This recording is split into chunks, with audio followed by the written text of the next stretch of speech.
In the golden sands of time, where empires rise and fall like the desert sun, one name echoes with the power of eternity. Ramesses II. His story is not just one of a pharaoh, but of a god among men. A leader whose reign defined an era of unparalleled glory for ancient Egypt. This is the tale of Ramesses the Great. Born into the 19th dynasty, a time of renewed strength for the new kingdom, young Ramesses was destined for greatness. His father, Seti, recognized the fire in his son's eyes. From a tender age, Ramesses was immersed in a world of power. He was named Prince Regent in his early teens, learning the art of governance, the strategies of war, and the sacred duties of a pharaoh. He wasn't just observing, he was participating, accompanying his father on military campaigns and overseeing grand construction projects. This was no ordinary apprenticeship, it was a forging. Shaping a boy into a king, when Seti passed into the afterlife, Ramesses, barely in his 20s, ascended to the throne of the two lands. The weight of a civilization rested on his young shoulders, but he was ready. Skeptics may have questioned his youth, but Ramesses was quick to silence them. His early reign was a whirlwind of decisive action. He immediately launched ambitious building projects across Egypt, a clear statement of his power and divine mandate.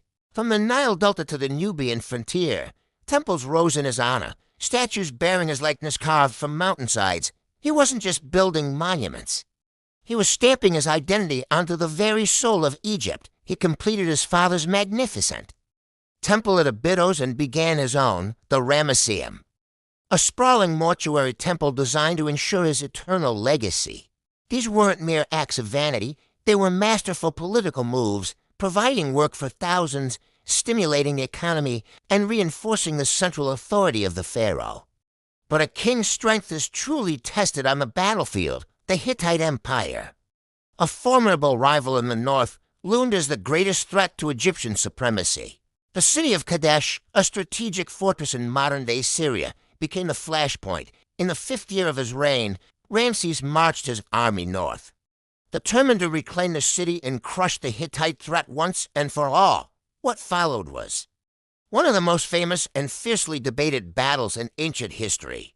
Lured into a trap by false intelligence, Ramesses found his division isolated and ambushed by thousands of Hittite chariots. The situation was dire. The Egyptian lines buckled. Chaos erupted.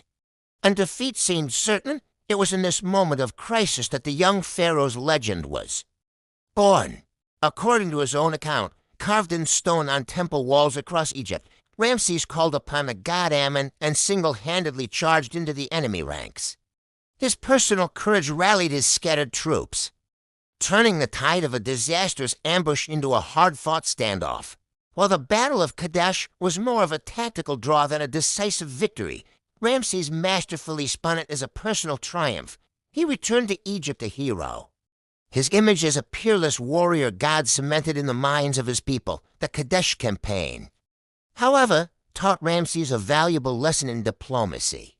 Years of continued conflict with the Hittites eventually led to a groundbreaking moment in world history. Instead of endless war, Ramesses and the Hittite king Hattusili III chose the path of peace. They negotiated and signed the world's first known peace treaty, an incredible document that pledged eternal brotherhood and mutual defense. To seal this alliance, Ramesses even married a Hittite princess, an act that transformed a bitter enemy into a trusted ally. The shift from warrior to statesman demonstrated his profound wisdom and foresight, ushering in an era of stability and prosperity that lasted for decades, with his borders secure. Ramesses unleashed his full creative energy upon his kingdom. He was the ultimate builder. He expanded the great temples of Karnak and Luxor on a scale never seen before. He established a new capital in the Nile Delta, Ramesses, a magnificent city said to be filled with stunning palaces, lush gardens, and bustling harbors, but his most awe-inspiring creation lies far to the south. Carved into a sandstone cliff, the great temple of Abu Simbel, for colossal statues of the pharaoh, seated on his throne, stare into eternity, a declaration of his power to all who approached Egypt's southern frontier inside. Intricate reliefs celebrate his military victories and his divine status. It is a masterpiece of engineering and propaganda, a testament to a king who saw himself as a living god.